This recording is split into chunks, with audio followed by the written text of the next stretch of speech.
The Africa Cup of Nations, or AFCON, has been a cornerstone of African football since its inception in 1957.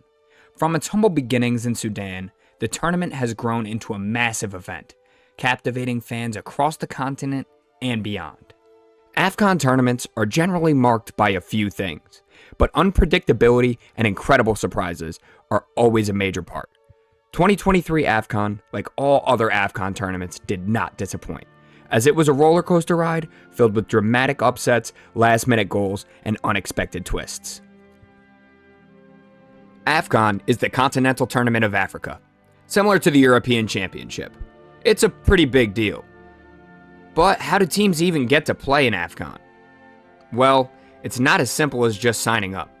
They've got to go through qualifiers. These matches are intense, spanning over 2 years and featuring teams from different African countries battling it out for a spot in the main event.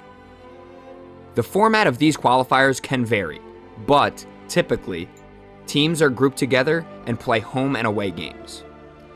And let me tell you, it is no walk in the park. Only the best teams get to make it into AFCON. With around 24 teams in recent years, it's a difficult competition. The top 2 from each group, plus the 4 best third-place teams, secure their spot in the tournament. But here's the exciting part.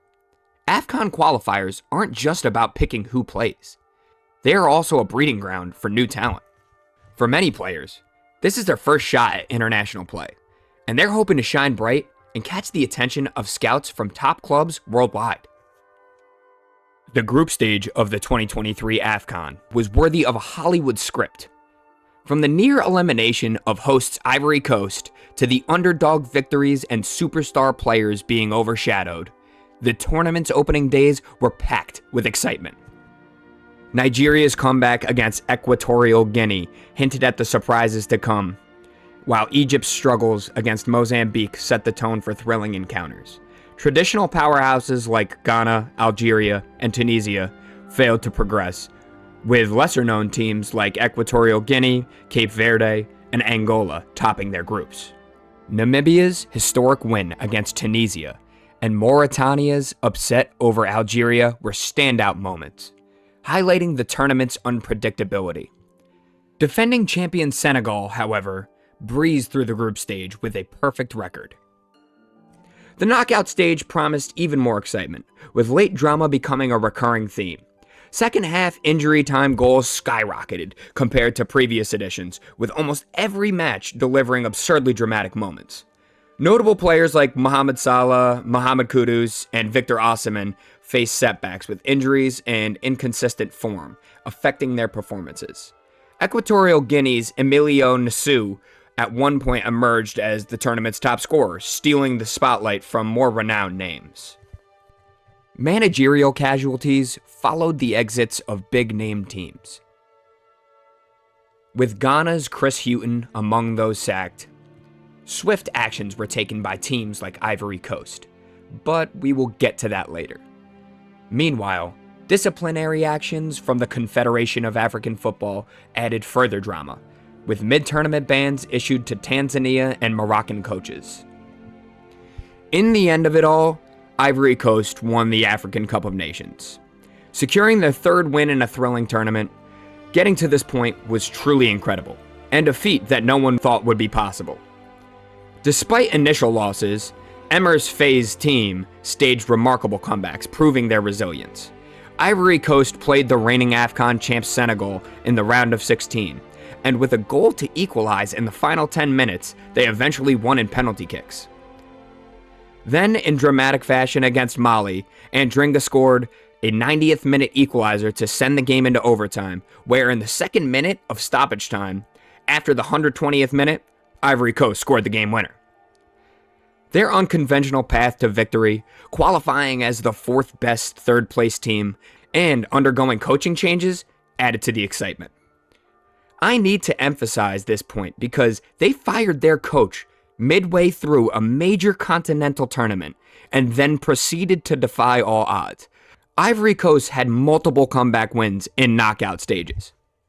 The unforgettable goal scored by Sebastian Haller, who recently just had battled back from cancer, sealed their victory against a heavily favored Nigerian team.